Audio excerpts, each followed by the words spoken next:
कबीरदास। आज हम लोग कबीरदास की साखियां पढ़ेंगे। साखियां का अर्थ होता है साक्ष्य। और जहां तक हम लोग कबीरदास के बारे में जानते हैं कि ये निर्गुण धारा के कवि रहे हैं और बहुत बड़े संत रहे हैं, तो और इनका जो स्वभाव है वह काफी घुमक्कड़ प्रवृत्ति के थे। ये समाज में उन्होंने जो देखा, इनके समय में समाज बड़ी ही विषम अवस्था से गुजर रहा था। उन्होंने जो कुछ भी समाज में देखा उसी को आधार मान करके उन्होंने लिखा है और इसे ही साखियों का रूप दिया गया है। साक्ष्य, साक्षात ज्ञान, प्रत्यक्ष ज्ञान। यहाँ जो दोहा दिया गया है, साखी जो दिया गया है वह दोहा के छंद रूप में है।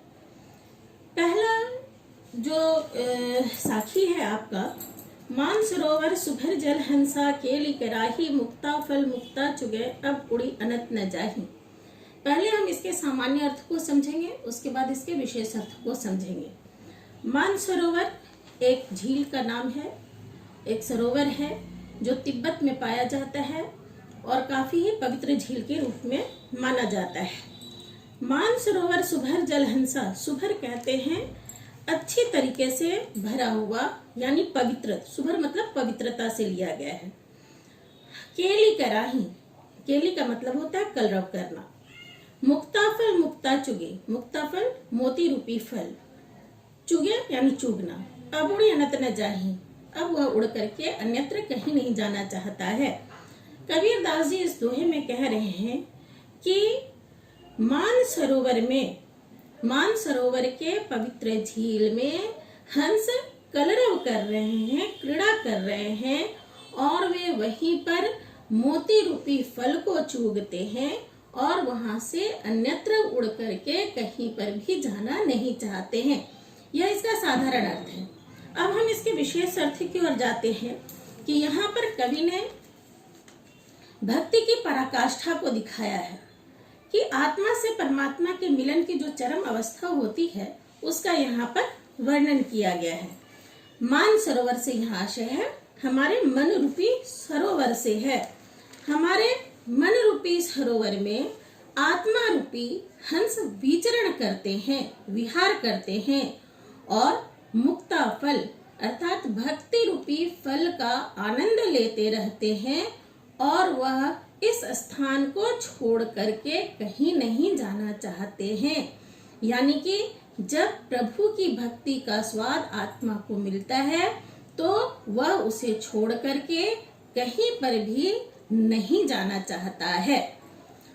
दूसरे दोहे में कवि ने कहा है, प्रेमी ढूंढत मैं फिरो प्रेमी मिले न कोई, प्रेमी को प्रेमी मिले सब विष अमृत होय। प्रेमी, यहाँ ऐसे प्रेमी की बातें कही गई है जो ईश्वर का सच्चा भक्त है, जो ईश्वर, जिसके पास ईश्वर का सही मायने में ज्ञान है।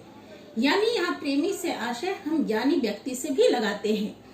तो यहाँ पर ईश्वर के प्रेमी पर यानी सच्चे ज्ञानी के बारे में प्रकाश डाला गया है कि प्रेमी ढूंढत मैं फिरूं प्रेमी मिले न कोई। पहले साधारण कि प्रेमी को मैं ढूंढता फिर रहा हूँ लेकिन प्रेमी मिले न कोई, मुझे कोई भी प्रेमी नहीं मिल पा रहा है। प्रेमी को प्रेमी मिले, प्रेमी को ही प्रेमी मिलते हैं, सब विष अमृत होय और सारे विष अमृत में बदल जाते हैं। विशेषण प्रेमी से तात्पर्य यहाँ पे है कि ईश्वर का प्रेमी। प्रेमी ज्ञानी व्यक्ति से है। कवि यहाँ कहता है कि मैं तो ज्ञानी व्यक्ति की खोज करता हुआ घूम रहा हूँ। मैं प्रेमी ढूंढत मैं फिरूं, मैं ऐसे व्यक्ति को खोज रहा हूँ जो ज्ञान के तत्व को समझता है। प्रेमी मिले न कोई, किंतु मुझे ऐसा कोई भी ज्ञानी व्यक्ति नहीं मिला। प्रेमी को प्रेमी मिले, ज्ञानी व्यक्ति को ही, यानी जो सही मायने में ईश्वर का भक्त है उसे ही सच्चा भक्त मिल सकता है। सब विष अमृत हो और सारे विष अमृत हो गए। जब ऐसे ज्ञानी व्यक्ति मिल जाते हैं तो हमारा सारा विष अमृत में बदल जाता है। सारा विष अमृत में बदल जाता है। विष हमारे अंदर की बुराइयां, हमारे अंदर की दुर्भावनाएं, हमारे अंदर की वासनाएं, ये सारी चीजें ज्ञानी के मिलने के बाद खत्म हो जाती है और हमें हमारा जो अंदर का विष है वह अमृत में बदल जाता है, यानी कि हमें सच्चे ज्ञान की प्राप्ति हो जाती है। तीसरे दोहे में कवि का कहना है, हस्ती चढ़िए ज्ञान को सहज दुलीचा डारी, स्वान रूप संसार है भूखन दे झक मारी। हस्ती यानी हाथी को कहा गया है। हमें सवारी करनी भी चाहिए तो कैसी चीज करनी चाहिए? हाथी की सवारी करनी चाहिए। हाथी को यहाँ ज्ञान की संज्ञा दी गई है। तो हस्ती चढ़िए ज्ञान को, पहले साधारण अर्थ, हस्ती चढ़िए ज्ञान को, हस्ती रूपी ज्ञान पे चढ़ जाना चाहिए। सहज दुलीचा डारी, दुलीचा हम आसन को कहते हैं। सहज यानी सहजता पूर्वक हमें आसन लगा करके बैठ जाना चाहिए। स्वान रूप संसार है, यह इस संसार की उपाधि किस चीज से दी गई? स्वान से यानी कुत्ते से दी गई है। भूखन दे झक मारी, उन्हें बेवजह भूखने दो, उन्हें चिल्लाने दो। अब कवि यहाँ जिस चीज को बताने के लिए जा रहा है वह यहाँ पर ज्ञान की महत्ता और कर्म की महत्ता को सिद्ध करना है कि इस संसार को जो है वह स्वान के समान बताते हैं। संसार मतलब किस तरीके के लोगों को, जो कि आपके काम को व्यंग्यार्थ रूप में लेते हैं। हाथी की तुलना ज्ञान से की गई है। हमें ज्ञान रूपी हाथी पर सहजता पूर्वक आसन जमाकर बैठ जाना चाहिए। यह संसार तो श्वान की भांति है, यानी जो व्यंग करता है, व्यंग करने वाले लोग हैं उनके समान है।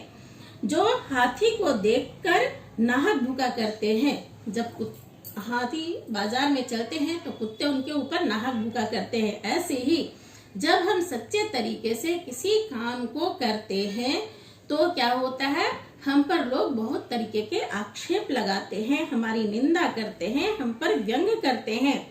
वैसे ही यह संसार कितना भी कुछ क्यों न बोले, हम सहज ज्ञान के मार्ग पर चलते रहना चाहिए। हमें सहज ज्ञान के मार्ग पर चलते रहना चाहिए और बगैर किसी की परवाह किए बिना हमें अपना कार्य करना चाहिए। तो यहाँ पर कवि ने हमारे ज्ञान को हाथी से तुलना कर दी और जिस तरीके से हाथी ऐसे कुत्ते को नजरअंदाज कर देता है, हमें भी ऐसे लोगों को, हमारे ऊपर व्यंग करने वाले लोगों को, हमारा मजाक उड़ाने वाले लोगों को हमें दरकिनार कर देना चाहिए और उन्हें नजरअंदाज करते हुए हमें आगे बढ़ते रहना चाहिए। और भक्ति के मार्ग द्वारा हमें क्या करना चाहिए? अपने कर्म में प्रवृत्त होना चाहिए। इसके बाद जो चौथा दोहा है वह है, पखा पखी के कारणे सब जग रहा भुलान, निरपक होय के हरि भजे सोई संत सुजान। यहाँ पर कवि ने संप्रदायवाद पर प्रहार किया है। यहाँ साधारण अर्थ पहले समझ लेते हैं। पखा पखी, पखा पखी का अर्थ होता है पक्ष विपक्ष के कारण। सब जग रहा भुलान, सब इस जग को भुलान यानी भुला दिए हैं। निरपक होय के, निरपक का मतलब होता है निष्पक्ष, को हरि भजे, हरि यानी ईश्वर को भजे, सोई संत सुजान, वही सच्चा ज्ञानी हो सकता है। अब विशेष अर्थ की ओर कि इस साखी में संप्रदायवाद पर प्रहार किया गया है। इस संसार को लोगों ने जाति धर्म में भुला दिया है। पखा पखी यानी पक्ष विपक्ष में, राम तुम्हारा है रहीम हमारा है, तो इस तरीके से जाति धर्म के वाद विवाद में भुला दिया गया है। कवि का कहना है कि पक्ष विपक्ष के कारण लोग सभी संसार सच्ची भक्ति को भूल गए हैं। जो हमारी सच्ची भक्ति है वह कहीं ना कहीं छूटते चली जा रही है और जो सचमुच में जो निष्पक्ष होकर ईश्वर को भजते हैं यानी स्मरण करते हैं, सच्चा संत वही कहलाता है।